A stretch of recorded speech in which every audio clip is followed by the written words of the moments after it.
It was the dawn of the third age of podcasting, 30 years after the series had launched. The Babylon podcast was a dream given form. Its goal, to discuss the place where humans and aliens could work out their differences peacefully. It's a port of call, home away from home for established fans, newbies, John, Blaine, and guests. Humans and aliens wrapped in 2,500,000 tons of spinning metal, all alone in the night. It can be a dangerous place. Wait, what? But it's our last, best hope for peace. This is the story of the last of the Babylon stations. The year is 2024. The name of the podcast is Babylon 5, 30 years later. Hello and welcome back to a brand new episode of Babylon 5, 30 years later. This is the podcast that is taking a look through every episode and adjacent media production of the hit classic sci-fi drama series, Babylon 5. We've had some time off with a couple of specials along the way because Babylon 5 took a huge break in 1995. And so here we are back for another series of 8 consecutive episode coverage episodes for the show. My name is John, and I've never seen Babylon 5 before except for the stuff we have talked about on this microphone. And guiding me through this journey, holding my hand and reading ahead and knowing all the things before I do is my friend Blaine Dowler. Hi, Blaine. Hi, John. How are you doing? I am doing all right. I feel that our friendship has been very special to me. And if you're having trouble with your place and you ever need to stay over at mine, just, let me know. Okay. Thank you. You're welcome. Much better than Brown Sector. Because, y'all, this is Divided Loyalties, and it is a fantastic episode. It's gay, and I'm so excited to talk about it. So, yeah, Divided Loyalties, Blaine. You didn't tell me this was going to happen, which I'm glad you didn't, because it was a delightful discovery for me. I have been anticipating your reaction to so many episodes, and this is one of those on that list. Y'all, this is episode 20 production number of the season, but 19 of release. We have 4 episodes left in the season, including this one.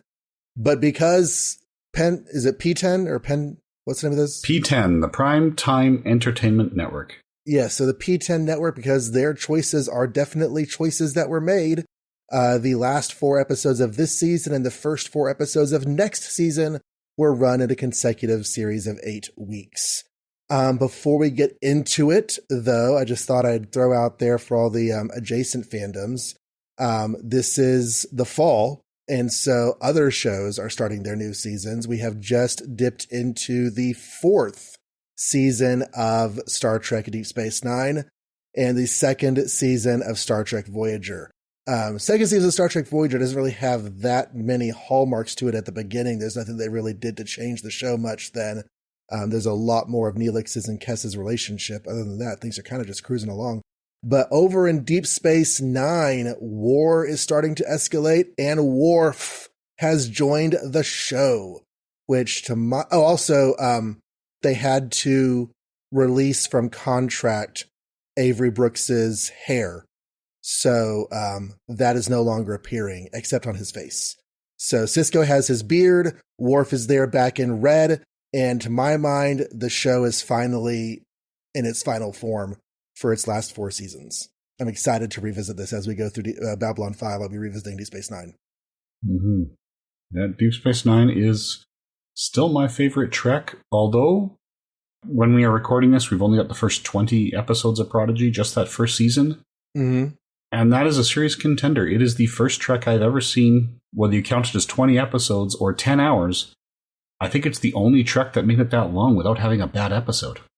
Oh, wow. I have not yet sat down with Prodigy, and I have the DVDs of the first season, and I know that it just got picked up by Netflix, so I don't really need the DVDs anymore. But I am looking forward to sitting down and watching through it. Discovery has been a really exciting time for me. That's a contender for favorite. I don't really like picking favorites. I have top tier stuff. But before Modern Trek, Deep Space Nine was my favorite series. And with Modern Trek, there are just a lot of other things I also really enjoy.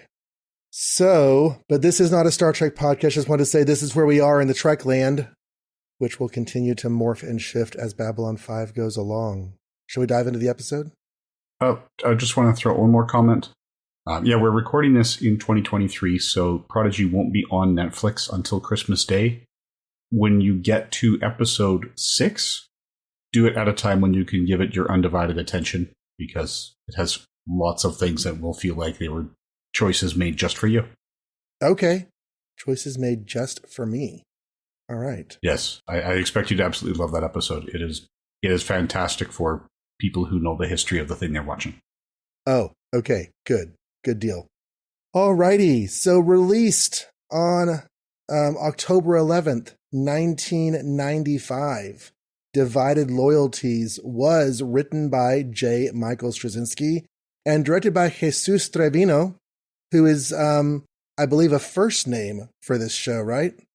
Yes, this is his first of 5 episodes. Excuse me, Trevino. It has a tilde, it has an N, not an N-A. Okay. Didn't mean to cut you off there. Go ahead. First of 5 episodes? Yeah, the first of 5 episodes that he's going to direct for the main series. He will also do 1 TV movie and 1 episode of Crusade.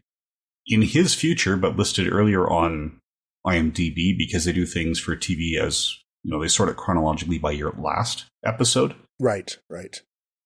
He will do 3 episodes of Deep Space Nine. Oh. He will direct 5 episodes of Voyager, all of which are still coming up. 1 episode of Space Above and Beyond. He would be partway through his 5 episodes for Sequest DSV or Sequest 2032. I don't know if they changed the name for the reasons I have learned that Disney shows change their name. Hopefully it's a better one. And from what I can see, some of his early directing credits were on Square One Television and MathNet. I saw the MathNet credit. I was going to mention that. That's delightful. Loved MathNet. Yes. It looks like his Deep Space Nine credits are 1 episode of season 5 and 2 episodes of season 6. So those are definitely still in the future at this point. And his Voyager credits are from seasons 3 and 4, which would be the the parallel seasons to the Deep Space Nine seasons. So I guess during that time he was in a Trek mood. But yeah, I loved MathNet as a kid. I feel like I should mention, I meant to mention this in the brief Star Trek discussion. When Van Allen Plexico was on the show, we mentioned The Visitor because it was a Hugo contender alongside the episode we covered with him. And I believe The Visitor won out. And The Visitor has just recently aired at this point when Divided Loyalty comes out. They've had 1 more episode since then, Hippocratic Oath. No, lies. The Visitor was the last episode that aired in Space Nine, then this, then Hippocratic Oath. I always watch the episodes after I've watched this episode, but usually before we've recorded for it. So anyways, that was my confusion. So yeah, The Visitor, that's out there. And that was a solid piece of television right there. That was. As I said in our first episode, on the whole, I think Babylon 5 is better than Deep Space Nine. But I am okay with The Visitor taking the Hugo that year. Yep. That was Deep Space Nine at some of its best. They've got some seriously high-ranked episodes. Speaking of high-ranked episodes, little tip of the hat, IMDb now makes it very easy to see the 10 highest-rated episodes of any series. 3 of the top 10 episodes of Babylon 5 are from Season 2. So far, including this one, we have watched 1. Okay, so this is the first of those 3? No, this isn't even on the top 10. We had. Okay. We have watched 1 of those 3 previous to now. Yes, so. And there are 2 more to come of the 3 episodes left. Okay. All right. So yeah, the plot for this is relatively straightforward. Lita Alexander, who is a character that we knew back in the pilot film, she was the resident telepath character who was replaced with Talia Winters when the show went regular with little or no explanation. And back in that pilot episode, she had an encounter with Ambassador Kosh, which is plot relevant in this episode to a somewhat extent. She shows up on Babylon 5 demanding to talk to the people in charge, but never wants to be alone with anyone because there's a traitor amongst us. Dun, dun, dun. And so the background is that there is a Psi Corps operative who has been in deep blind undercover. In other words, they don't even know that they're undercover because there is a surface personality that has been laid over their core personality. Their code name is Control. And we've heard this name mentioned before, which we'll talk about in a few minutes.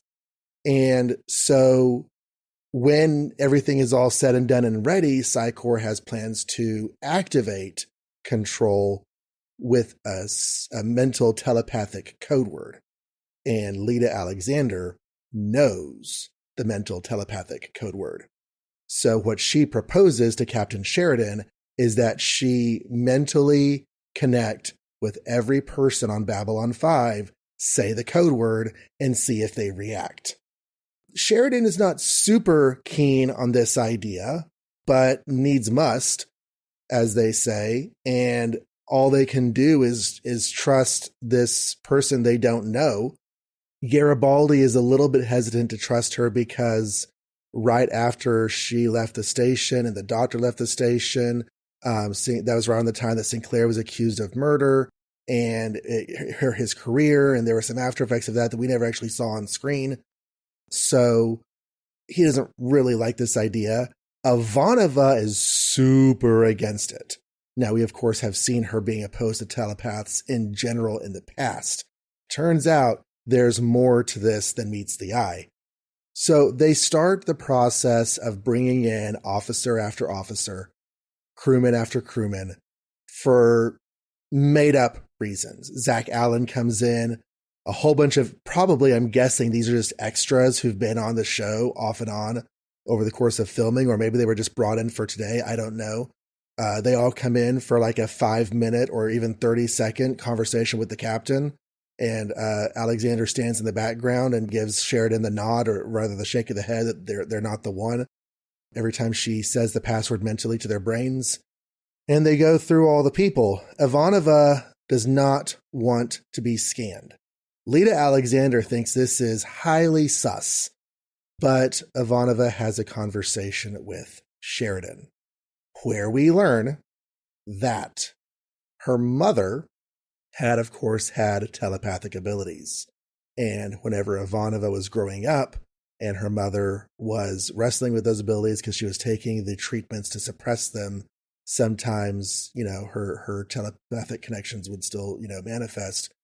And Ivanova confesses that sometimes it wasn't her mother touching her mind, it was she touching her mother's mind. She is a latent telepath, and she does not want this discovered. It has very much the tone of a coming out conversation, which is highly appropriate, because during the course of all of these things, Ivanova and Talia Winters have dinner together, and it's basically a date. They're like, I can't believe it took us this long to get to this point. And they're really happy being in each other's company. Ivanova gets called away to duty, and Talia brings up the fact that her apartment is being worked on and she doesn't really have anywhere to stay. Ivanova just says, well, why don't you just stay with me? And Talia's like, I couldn't. Ivanova says, I insist. And whenever Talia comes over and they're talking, Talia talks about how she doesn't really have anybody on the station that she's close to, nobody she can trust, but she has decided that the only person on the station that she can trust implicitly without hesitation is Commander Susan Ivanova. And she leans in for a kiss, but the shot cuts because it's the 90s and you can't put women kissing on primetime television. So we don't see that happen. However, later that night, we do see Talia roll over in Ivanova's bed and put her hand where Ivanova was, and Ivanova's not there. So the implication of their relationship is barely subtext. It's pretty much text. So anyways, things continue apace. Eventually, Ivanova submits to being scanned. because they have run out of officers. They have run out of Earth Force enlisteds and everyone else. And from that point forward, it's going to be like the random like market staff and people who just work on the station, the cleaners, everything else. And so, and Lita Alexander's theory is that it's got to be somebody close to power. Otherwise they wouldn't really have any influence on the station. So she scans Ivanova once Ivanova is consensual. Ivanova does reluctantly consent to being scanned. Lita scans her. She says at first that Ivanova's pushing back, but then she's able to scan. She's not actually scanning. She's saying the word. That's one of the points they make over and over again. She's not going to scan. She's not reading anything in your mind. She's just speaking to your mind. And after she does so, she says that Ivanova's clean. She apologizes to Ivanova. Ivana tells her to go to hell.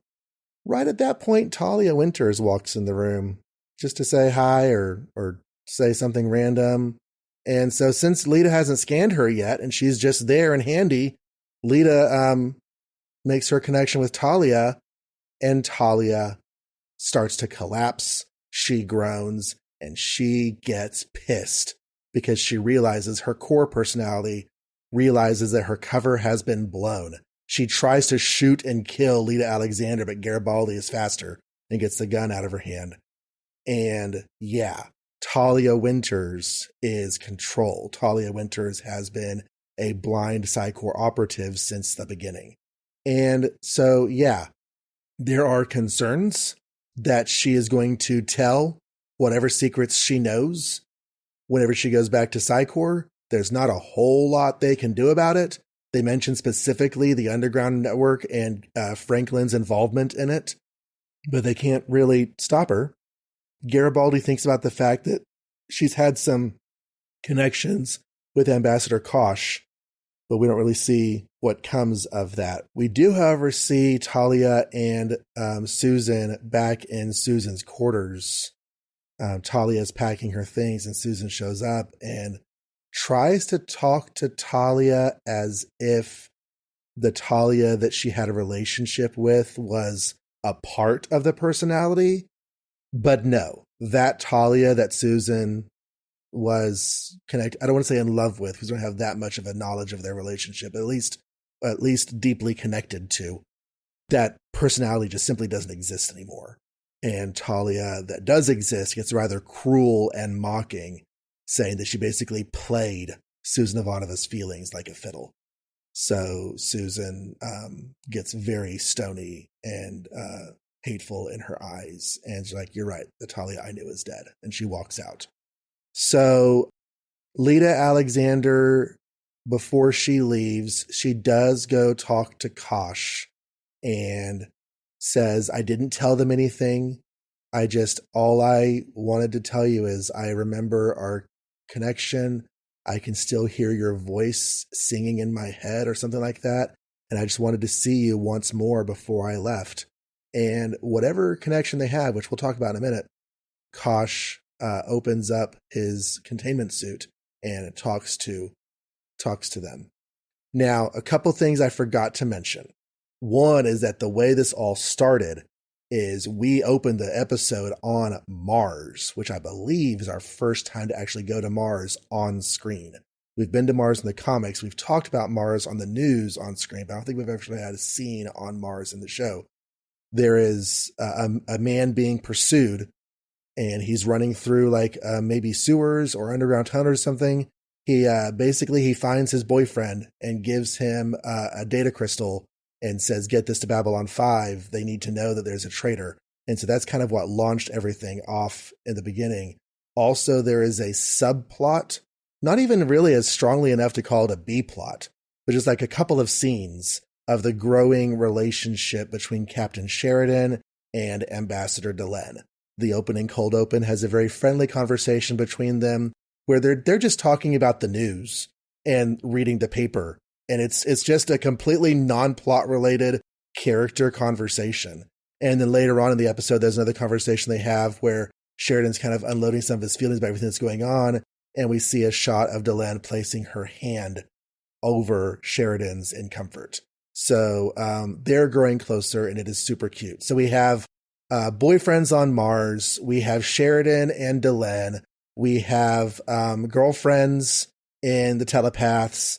And we have, I don't know, possibly a romantic connection between Lita and Kosh. I wasn't entirely sure how to read that. And we got divided loyalties. So, yeah, lots of really cool stuff in this episode. Mm-hmm. Before I go much further, I just want to make a couple minor corrections to that. Okay. I was going completely off memory, so. Okay.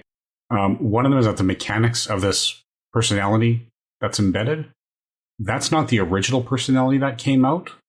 So it was embedded within, and the original personality got destroyed. Okay. So that way they can implant these personalities, and the people who already know them don't know anything has changed. That makes more sense based on the other stuff we're going to have to bring up with the comics and everything regarding Talia.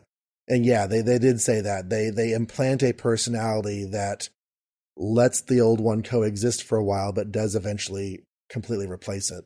Yeah. And the other one, there's a comment in the commentary. JMS says, a number of people have wondered if we edited out a kiss in the scene where Talia decides she can only trust Ivanova. The answer is no. It gives that impression because of a mismatch in camera angles, so that when we come around to the other side of the scene, they're not standing in quite the same perspective to one another. There's about a 3-inch slide to one side, but on a television screen, that slight change becomes a big visual jump. So no, there wasn't a big wet kiss there. Darn the luck. But when Talia reaches over in bed that night, there's no question that she's reaching for Ivanova. Right. I would suggest as counterpoint that regardless of the authorial intent, that the way they move at the very end of that shot looks like they're moving in for a kiss. So even though it was not intentionally filmed and then edited out, I think we could read that the characters kissed in that moment. Yeah, I suspect when they were... Okay. Here's a lot of what was going on in the production now that we haven't talked about because I didn't want to tip my hat that anyone was leaving the show or anything like that. This whole thing came about partly because Andrea Thompson wanted a more active role in the show now instead of later in the series when it was sort of a natural development for her character. And John and I have discussed, as regular listeners would know, so much of Talia's work this season has been to walk in, say, oh, he's telling the truth, and walk out again. Right? She's had a lot of very minor appearances, but she was under contract and it was preventing her from doing other work. So she was trying to apply pressure to JMS to get more to do now, which he couldn't do without messing up the story, and also didn't want to set a precedent of being able to make that request with a cast this large. She was getting Jerry Doyle, who she was married to at the time, to come and do the same things. And he's like, no, you got to give me something or she's not going to let me back in the trailer. And shortly after she left Doyle. So that's what was happening behind the scenes. In terms of this concept of the embedded personality, that was there from the start, which is something I appreciate now because, as I mentioned before, the season 1 DVDs did not include The Gathering. They started with Midnight on the Firing Line. So the first time I saw this episode, I had never seen The Gathering. Okay. But in The Gathering, when we talked about it, we mentioned that Takashima, it was her passcode that let the person with the changeling net in to the victim's quarters, that they only noticed the thing outside the station when she was not on shift. It was never noticed while she was there. We mentioned at the end of season 1, when Garibaldi got shot, that in the original plan, Takashima would have been involved. That's because in the original plan, she would have been the one with the embedded personality. So that station executive officer would have been the Psi Corps mole on the station. All right. So that does make a lot of sense to have an executive officer be the one. I remember you talking about Takashima having that unspoken role in the story. I can't remember if we did it on mic or off mic. It was on mic, yeah. Yeah, we've said a few times that whenever they have to replace characters, they have to redistribute story elements. So, okay. So, yeah, that was what was coming up there. The actress playing Talia wanted more screen time. They were not able to give it to her, so she wanted to leave the show. Yeah, they asked her to break the contract. Right. But meanwhile, at the same time, there are different plans for her character. Yeah, so there were there's plans in the long-term arc that require a telepath, which is why when Lita Alexander left, Talia Winters came in. So with Talia Winters departing, they brought Lita Alexander back. Now, we knew at the time, or what was really revealed in these commentaries, was that there were Warner Brothers executives who are resistant to hiring Pat Tallman. JMS wasn't in the room when the final negotiations happened, and that's why they fell through. We have since found out, by this I mean, JMS is fairly open with the fans, but in terms of, say he was giving testimony in court where you swear to tell the truth, the whole truth, and nothing but the truth, I find he consistently tells the truth. He consistently tells nothing but the truth. He does not always tell the whole truth under two conditions. One is that doing so would break the story. Like when people were asking before the show hit the air why they had a female playing Delenn, who was at the time supposed to be a male character, because he didn't want to reveal the end of season 1. The other time is when it's not his truth to tell. So, he didn't mention Michael O'Hare's mental issues, his mental health issues, I should say, that led to his departure from the show. The same was true with Pat Tallman, which we've now only opened up about because she chose to speak up during the Me Too movement. One of the Warner Brothers executives was saying, if you want a part on this show, you must sleep with me. Because he had the authority over who to hire for the regular cast members, and he grossly abused that authority in at least this case. But that person did not need to approve guest stars. So they could bring Pat Tallman back as a guest star. And I'm not going to tip my hat too much to say this is not her final appearance on the show, but when she comes back, she will be credited as guest stars. So when she ran into that exec in a Christmas party later, because she had enough guest appearances that she got the invite, he was demanding to know how she got on the show without fulfilling his stated requirement. Apparently, her reaction was to laugh in his face and walk away. Good. Wish it could have been more strongly than that, but things are what they are. Yep. So, yes, this is an exec who is no longer employed by Warner's. I don't know if that's because... I don't know the reasoning behind that. I know he's not there anymore. They didn't name him. But that's all they said. So that's... There's more going on, though, that I was hinting at, but you had other things you want to talk about. So even though Talia's actress wanted off the show, there were plans for her character this season, which we have been seeing develop. We just didn't know where they were going. And it's a little bit unfortunate that having the romantic side of Ivanova's and Talia's relationship coincides with Talia's departure, because I feel like it's a little bit of a kill your gaze kind of trope. But at least they got it in there before the actress left. Yeah, they were doing a slow burn. And when JMS came to Thompson and Christian early in season 2 and said, hey, this is what we have planned for these characters. Are you going to be okay with it? Because, in late season 3, early season 4, there's going to be some heavy physical stuff on screen. Are you guys going to be okay with that? To which apparently they responded by looking each other in the eye. Thompson said, like this. And then Thompson and Christian started making out on set with such intensity that production stopped for 10 minutes. Just a complete halt. So the plan was slow burn and make it so that nobody could deny that they were in a relationship. Because going through his responses to this episode and the notes, there were still fans who denied that there was a romantic relationship between these two after watching this episode. Even now. Yeah. Yeah. Up to this point, it could easily be read either way.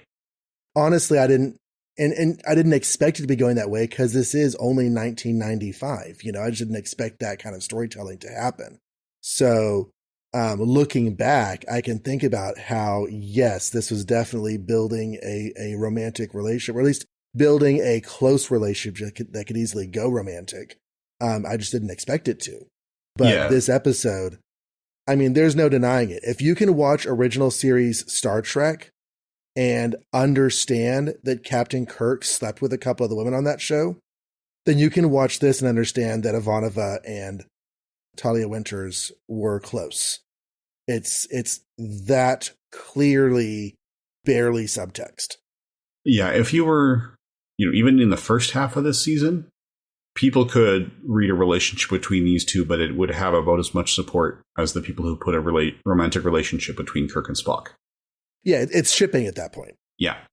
It's just when Talia showed up with a bottle of wine at Ivanova's quarters saying, I didn't know who else to come to, and they had their little talk, that's where it started. But yes, so as of season 2, episode 18, you could not definitively say these two were in a relationship. Now, if you don't see it, you are choosing not to and blinding your eyes to something that was very deliberately put there for you. Right. So yeah, gayness in the 90s, very cool, very happy to see. Wish that we had gotten to see more of it, but things are what they are. At the same time, though, we were going to get this betrayal at some point because Talia has been control ever since, however long ago he made that decision. So the betrayal that we get here was coming. This relationship, though he was going to do it, was doomed to fail, which is a little bit sad. But just a point on that. Talia didn't become the control and the double agent until Thompson chose to leave. That was a possible exit strategy he could have pulled out at any time to remove any core cast member. Should they need I misunderstood what you said earlier. Okay. So yeah. Who was control was an element that he was keeping in his pocket? Yeah. So the original plan was for it to be Takashima. And then after that, he was like, well, that's still an idea that we can use. And based on the original outline, the original idea of control, it could have been that artificial personality could have been removed with great difficulty because Takashima would have continued on the series after the reveal. Right. So making it this thing that destroys the original personality was something because Andrea Thompson did not intend to return to the series. So that was a choice here, but it was a choice that they knew was coming, which is why in the comics we see that they were experimenting on Talia on Mars. That's where they were implanting this personality. And it's why in that first novel, there was that chapter where we had Invisible Isabel, which was an imagined personality within her that she could call upon to get her through the tough situations. That was the control personality. That was the one element JMS required them to have there. This is what that was building to. But again, they were there because Thompson was being asked to be released from her contract. And we also saw Talia getting experimented on Mars. Yeah. Now, that was Shadows related, not directly Psychor related. Or at the very least, they were both in that facility. So it could have just been, a general super science research facility where one department was dealing with shadows and the other department was dealing with the implanted personalities. Okay. Right, we don't know enough about what was going on. So both things were there, but that doesn't necessarily mean they were connected. But those stories were being done at a point where JMS could feed plot elements. So it could be meaningful. Okay. I'll have to know more once I have seen more and can look back. I did want to bring up because Talia has had some strange encounters with Kosh, and Garibaldi specifically recalls some of those strange encounters with Kosh, but I feel like the episode doesn't actually do anything with that. Am I supposed to be reading into something that I'm missing, or like her really strange negotiations where Kosh said random things with that one guy, and that got brought up in one of the novels? That was really strange. Yeah, it was a season 1 episode written by Larry DiTilio. I'm currently blanking on the title, but the guy that Kosh was talking to was the vicar, name derived from VCR, and he was recording Talia's emotions and reactions. So the idea is that Kosh went away from that meeting knowing that this second personality had been implanted. Okay. And just didn't say anything to anybody. Yes, because Kosh doesn't say things to people on a fairly regular basis. Right. Or does say things to people and they're not very helpful. Yeah, but that was the episode where the part of the vicar was intended to be played by Gilbert Gottfried, who'd agreed to do it in principle but couldn't make the schedules work. And the replacement they had was just, however you feel about Gilbert Gottfried, whether he entertains you or not, he was a very distinct individual. And if a part is designed for him, there are very few others who can make it work because he's just that unique. He wrote a Superman comic. Okay. Were you aware of this? I was not aware of that. I was aware that he was the voice of Mr. Mxyzptlk on the Superman animated series. So a young Gilbert Gottfried, whose acting career was still in its early stages, he had, I believe, done stage comedy work, but had not done a lot of acting, played sort of a juvenile-minded, like he's sort of stuck in childhood somewhat, character called Knick Knack on the Superboy TV series.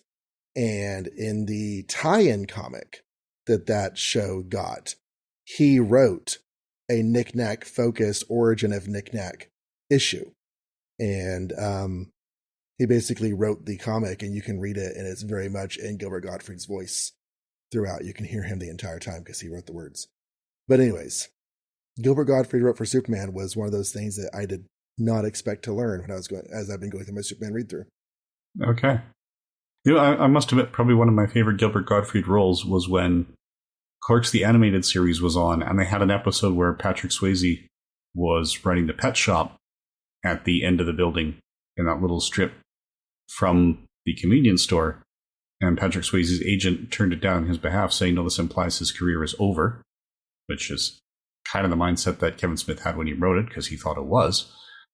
And so when Patrick Swayze wouldn't come in to do his own voice, they got Gilbert Gottfried to do it. But it was still Patrick Swayze, the actor, just sounding like Gilbert Gottfried. All right. Okay, so other things in this episode. There aren't a whole lot of other things. We didn't do our usual go through the actors, but Patricia Tallman as Lita we've seen before, and Jeff Conaway as Zach Allen we've seen before. There's a list of featuring, but it's just, really, really minor people. It is worth noting, though, that Douglas Bennett as First Man and Danny De La Paz as Running Man are the ones who met up in the Mars hallway. So I guess, correct me if I'm wrong, that was our first time to actually be on Mars on screen, right? I believe so. Yeah, that didn't occur to me until you said it, but I can't think of any other scenes that have taken place on Mars at this point. Because it struck me whenever we saw Mars in the comics. It's like, oh, we haven't actually been here yet on the show. And then whenever they went to Mars in the novels, I was like, oh, we haven't actually done that. Same with Earth. We haven't been to Earth on the show, but we have been in the comics and in the novel, I think. And I mentioned in passing that they were boyfriends in the hallways because what did you learn from the scripts, or where was it? Basically the guy who came in to play the Running Man came in for his audition reading it as a homosexual when all he had were those 2 pages for that scene. So he had no idea that this was the Ivanova and Winter's relationship episode. But the people are going, yeah, you know what? Why can't a gay person be a hero just like a straight person? It fits thematically with the episode, and they cast him and they ran with it. So that's why he got the part, is because he made the choice to play the character gay, as though he was delivering the data crystal to his boyfriend. And there's not a whole lot of interaction between them, but the interaction they have is intense because the guy's, dying. So, so that was neat to find out. And I can hear the people saying, well, why does he have to play it gay? For the same reason people play things straight. If a man and a woman run into each other in the hallways and you realize as she's dying that this person you've only known for 5 seconds was his lover, that is just one of those things that happens in stories. So it can happen with gay people too. Yep. And another thing I wanted to call out for the episode, when they had that montage of random station employees speaking to Sheridan at the end, for a variety of concocted reasons, where the real reason was so Lita could not scan them, but broadcast that code word. This time you can see that there is a definite variety of gender and race in the actors that they had coming in. Mm-hmm. So we got some holdovers of what we mentioned before, where the original casting agent was trained to view white male as the default and then only look elsewhere when the script specifically said look elsewhere. So This was another attempt to overcome that. And again, in Mrs. Slater's defense, she didn't even realize the biases that were in there, so they brought in a second person to help her overcome those biases. She wanted to be a better person as well. That's why we have words in our vocabulary like unconscious bias, because they're thought patterns that you're not even aware that you're having, because it's just the way that you've always learned to see the world. Yeah. Yeah, so that's why Steve Brooksbank was brought in. But anyway. So Talia has left the show. I have not looked ahead to see if she makes a villainous return appearance or not, but she's no longer a regular. So, I just wanted to kind of briefly talk about her. I remember whenever we were first getting to know her, I was not that kind to her performance. And I do feel like as an actress, she definitely still has more room to grow as she's leaving here. She has gotten stronger, but I don't know. Her deliveries and stuff still seem just a little bit wooden's not the right word, but something like that. There's not quite enough reality in them, but it's a lot better than it was. And it's not bad anymore. It's just not as good as it could be, I think. I don't know if you feel differently about her performance.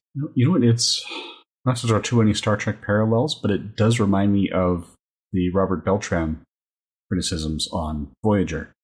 So Beltran plays Chakotay, and he famously, when asked at a convention, why are the ratings not as good for Voyager as they were for Next Gen or Deep Space Nine, he famously said it's bad writing and blame the writers for the character's lack of definition and things like that. Whereas the Star Trek approach is to only give the people auditioning 2 or 3 sentences, and then the writers fill in blanks based on what they see the actor bringing to the role.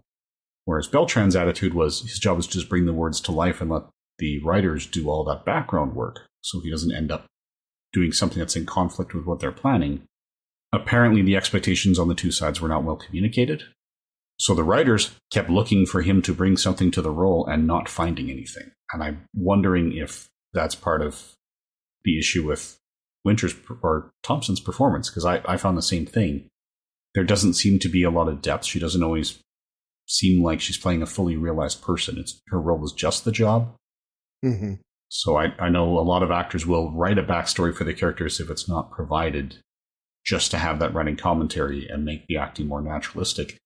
I don't know if she is one of them, but it feels from this performance that it's not. So as we're getting little pieces, you can see how things become a little more natural when she's adding a piece to the puzzle.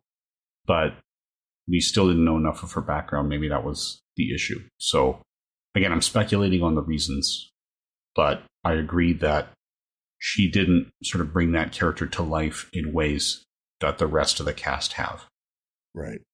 But, she does a decent enough job, and the character has been interesting.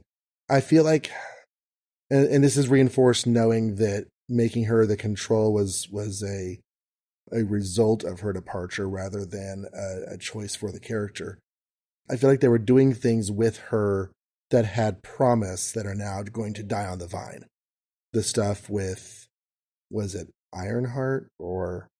Yep, Ironheart. Ironheart, the old friend who turned basically into a god at the end of that one episode. Where was that going to go? He gave her telekinetic abilities that didn't end up going anywhere. So, unless, like I said, unless she comes back in some other more sustained role, or they do something with her in a, developed one-shot episode, I feel like those are story elements that just kind of ended up not going anywhere. Which one can make the argument, well, that's what happens in real life. Sometimes people don't get to do what they're going to do. But this is storytelling, and so you set things up with expecting a payoff, and when the payoff doesn't happen, it's not as satisfying an experience of a story. So, anyways. Yeah, so as we come, obviously, if she returns, then we'll see the return. If not, and if it's a case where those plot threads have to be picked up by another character, I will highlight, as I did with Takashima's plot threads here. This was the original intent. Okay. Oh, we haven't really talked on Sheridan and Delenn, which I don't know exactly what I would want to say about that, except that they're cute. And they're being kind of hesitant about everything, but their growing closeness feels very natural. It feels very unrushed, that they're having normal encounters, and their normal encounters are pleasant and make them want more normal encounters. And then maybe some, more intentional encounters is very much how it feels with what they're doing with the characters. And I'm enjoying it. Mm-hmm. I also want to point out that some of the fan reactions to this, that first scene, when this first aired in 1995, some of the fans were going, okay, customized news feeds for what you want, please. Which... Yeah, the only difference is that they're getting print editions of their customized news feeds. Yeah, I'm thinking now it's like we don't even have to specify what our custom news feeds are. The apps we use to read the news go, you spend more time on articles like this, so I'm going to give you more articles like this, whether you're asking for it or not. Right. Like there was that period where we were choosing our RSS feeds and you could have your newsreader and everything, but not so much anymore. No.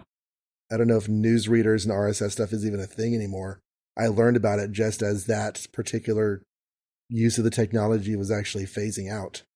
Oh, I still have some RSS feeds for things like, updates for the Safe Exam browser that I use for work on occasion. Mm-hmm. Stuff like that. But yeah, it's not like it used to be. Oh, and the Caliber e-reader, I still have it pulling regular news from NASA and Slashdot and whatnot.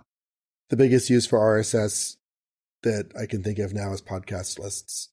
Yeah, I think so. With the RSS protocol. Yeah. I guess that pretty much wraps up our discussion, unless you had anything else you wanted to bring for this one before we go into our segments. Just that Garibaldi was probably taking a risk by pretending to react to the code word. Yeah. Garibaldi. And Michael, I mean, he subdued it. I'm sorry, Michael. Sheridan. Sheridan subdued it, but he was not happy to have that. He's like, oh, Michael, so help me. Do not do that again. Yeah, it's the kind of thing where if he hadn't sort of revealed he was acting at that moment, he might have been shot. So, yeah. Or at least taken into custody as they did with Talia. Right. Yeah, because she did the shooting on that whenever she got found out. They just took her. But yeah, that was funny. Okay, so that takes us to our next segment, which is the last best hope. This is where we choose a standout character or character moment. And what are you going to go with here? Here I am going to go with explicitly having a homosexual relationship on screen.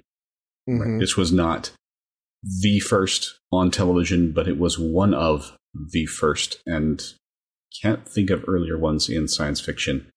And the thing is, it wasn't a story. That's one of the things Richard Biggs appreciated about playing Franklin is he just was the Doctor. At no point did they feel the need to tell the story about how he got there while being black, because in this future that's just no longer a thing. Right? There's no difference in the obstacles to reach that role, and I think that's nice the way they showed it here. It's just okay, that's where these two are now. Yeah. The gayness of it was not the story. It was just a romance story. Yeah, yes, I like that. And because I mean, think about context. We keep making Star Trek allusions, but hey, it's the world we live in. Next year, First Contact is going to come out. And the rumors that there might have been a gay officer on the bridge, Commander Hawk, I think was his name, that was never explicitly stated on screen, but that the actor said in panels or whatever, that he played the character as a gay man, that was still controversial. I mean, that's the world that we're talking about with 1995, is just the idea that maybe possibly somebody could be played as gay subtextually was still raising eyebrows, I should say. So just the idea that they would have a gay relationship that didn't even focus on the gayness, it just existed. Yeah. This is one of many things that makes the show ahead of its time. Yeah. I am going to choose a sandwich. The scene where there's the not kiss, where Talia and Ivanova talk about how much, how close they are. And Talia specifically says that the one person on the station that I trust implicitly is you, sandwiched with the hate-filled treatment at the end. Because I feel like those are a bookend to their whole thing. And the way that's told in this episode, that is heart-wrenching for Ivanova. Because she doesn't bond easily. And for various reasons, she had resisted bonding with Talia. And then she did, and then this happened. And I don't know if there's going to be repercussions for this, because I don't know if that's the story they're telling. But it's definitely the sort of thing that could send somebody into a wall of social withdrawal, or at least for the romantic side of their personality, for a very long time to come. Yeah. So yeah, last best hope. I guess mine was not very hopeful. But that brings us to giving form to the dream. This is where we look at elements of the show, the episode, that are worth remembering as we move into the future. Not spoiling ahead, but just saying, hey, this is something you want to have thought about or noticed, or at least put a pin in for next time, for later down the road. So Blaine, since Blaine knows all and I'm just along for the ride as a new guy, what you got for us? So we know now that everything Talia knew is going to be freely shared with Psycor about everything that's been going on, including, I think the last time we saw Bester, they had convinced Bester that all these people died in the shootout. Oh, yeah. Yeah. And that's another thing about Talia's stuff that's not going to get resolved, or at least apparently not getting resolved, is what she was holding out from on Bester as far as her own abilities. Mm-hmm. Because that was teased in that same episode about him not being able to read her because she had a deeper set of skills. But anyways, okay, yes. So everything she knew, including them tricking Bester, is now easily going to be known by Bester and Psycor. Yes. We know that Psycor is very interested in what's going on in Babylon 5. We don't know if it's singling Babylon 5 out yet, or if they're just doing this in all sorts of command positions. But this is a program, and not just a one-time thing. And we also see not just the return of Lita Alexander, who has been on the run, because she's gone rogue from Psycor, but we also have evidence that she was right. Her cautious reaction to her in opening his encounter suit implies that when she said she knew that when she got to Vorlon space she'd be accepted, that she's probably right about that. Because whatever it is between them is unusual. Yeah. She did mention his musical voice, which we didn't talk about in the actual novel where they describe his musical voice. I meant to bring it up. I believe it was in the first novel. It might have been the second one. Yeah, I thought you had brought it up. We brought it up before we talked about the book, in like the episode before it, because Kosh was in that episode. And I was like, we're going to talk about this more next time. And then I didn't actually talk about it when we got to the book, unless I'm completely misremembering. But in any case, I like that they talked about him as having a musical voice, because that is something that I don't think quite comes across, but it's neat to know that that's the intention. And so my brain can fill in that idea, even if my ears do not really get that for the sound effects. Okay, and one other thing, we talked about it openly in the episode, but yes, we are seeing a closer relationship develop between Sheridan and Delenn. Yay. I like them. I felt like that was something that might have happened between her and Sinclair, but I feel like Sheridan's a better fit. Yeah, this is a plot thread that was originally intended for Sinclair. Yeah, I like it for Sheridan. Yeah. Alrighty. Well, fun episode, divided loyalties. Next week, we are here for the anti-penultimate episode of season 2, the long twilight struggle, which we'll be discussing once I've watched it. And then comes the Inquisitor, and then the Fall of Night. So that Fall of Night does not sound very bright and cheery. No, because, what season finales are. One comment to make for those who are, I purchased it through iTunes here in Canada to get the high definition show because, well, even as of yet, the Blu-rays that have been announced have not yet actually hit the store shelves. They're coming December 8th, I want to say. That's not a Tuesday. Early December in 2023. The complete series Blu-ray is coming with the remastered versions.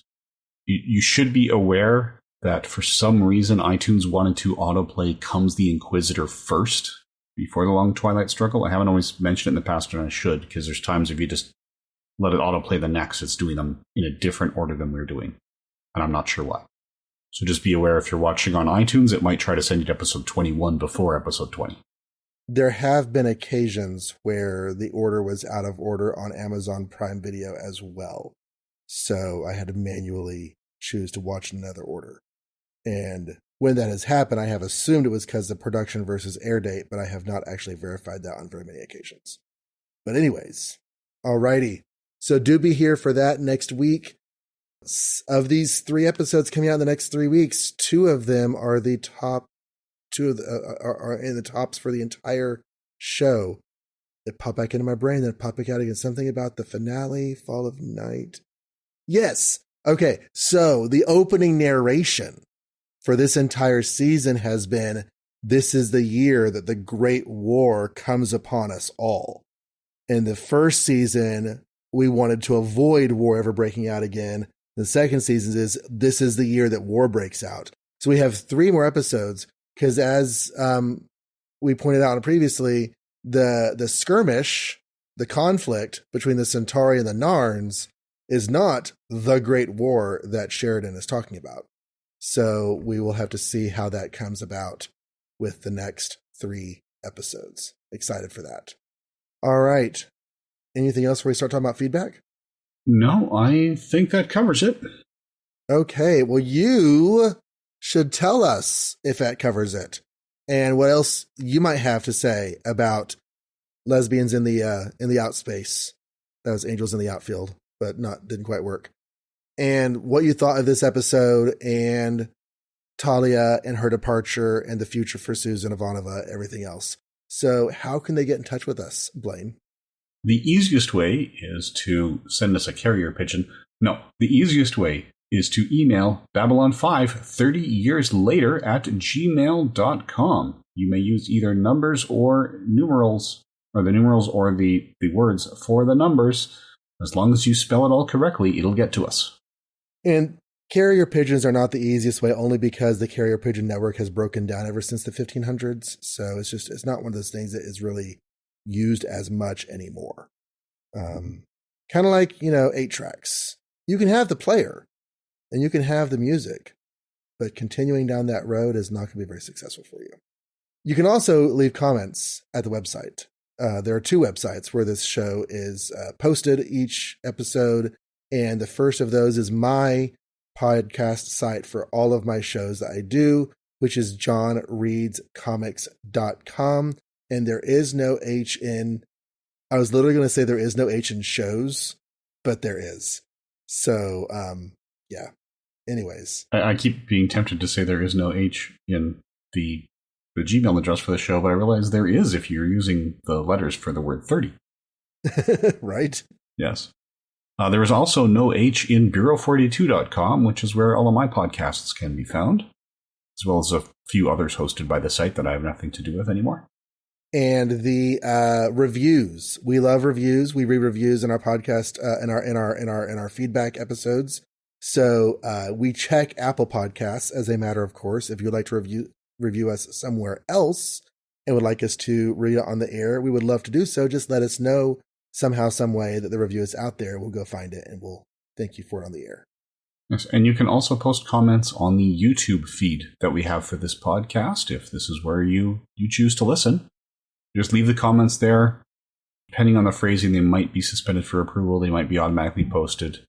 If you spam, I'll just delete. But hey, if you're just out there spamming, you're probably not even listening to the podcast you're posting on. So, whatever. You won't even know or care that you got deleted. Yep. All right. So be here next week for the long Twilight struggle. And until then, thank you very much for listening. And good eating to you.